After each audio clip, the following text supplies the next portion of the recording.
Top quality और consistent performance के लिए सिर्फ सिल्वर पंप नाम याद रखना।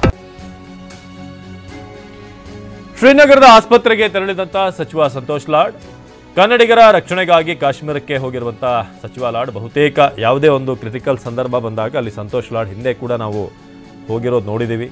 ಅದು ರೈಲು ದುರಂತ ಇರ್ಬೋದು, ಬೇರೆ ಬೇರೆ ಸಂದರ್ಭಗಳಲ್ಲಿ ಪ್ರವಾಸಿ ತಾಣಗಳಲ್ಲಿ ನಮ್ಮ ಕನ್ನಡಿಗರು ಸಿಲುಕಿರುವಂಥ ಸಂದರ್ಭದಲ್ಲಿ ಅದರ ಟಾಸ್ಕ್ ಮಾಸ್ಟರ್ ಅಂತಂದರೆ ಅದು ಸಂತೋಷ್ ಲಾಡ್.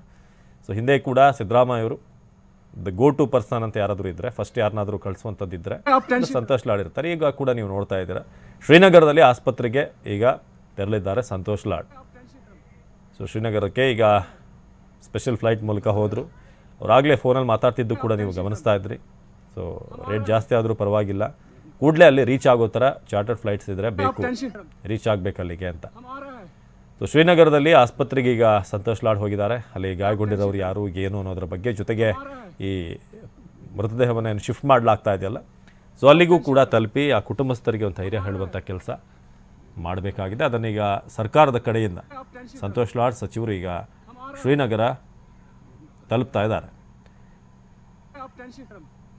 ಇದು ಪಹಲ್ಗಾಮ್ನಲ್ಲಿ ನಿನ್ನೆ ಆಗಿರುವಂಥ ಘಟನೆ. 30ಕ್ಕೂ ಹೆಚ್ಚು, ಅದರಲ್ಲಿ 2 ಕನ್ನಡಿಗರು, ಆಂಧ್ರ ಮೂಲದ ಮಧುಸೂದನ್ ಕೂಡ, ಒಟ್ಟು 3 ಜನ. ಸೊ ಅವರು ಕೂಡ ಬೆಂಗಳೂರಿನಲ್ಲಿ ಇದ್ದರು, ಆದರೆ ಮೂಲತಃ ಆಂಧ್ರದವರು.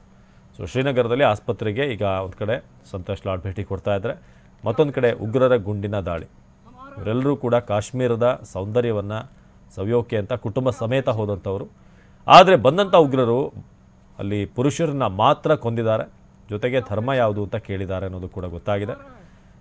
ಇನ್ನು ಪಲ್ಲವಿ ಅವರು ಹೇಳ್ತಾ ಇದ್ರು, ಮಂಜುನಾಥ್ ಅವರ ಪತ್ನಿ, ನಮ್ಮನ್ನು ಕೂಡ ಕೊಂದುಬಿಡು ಅಂತ ಹೇಳಿದಾಗ ಅದನ್ನು ಹೋಗಿ ಮೋದಿ ಹತ್ರ ಹೇಳು ಅಂತ ಹೇಳಿದರು ಅನ್ನೋದು ಕೂಡ ಹೇಳ್ತಾ ಇದ್ರು.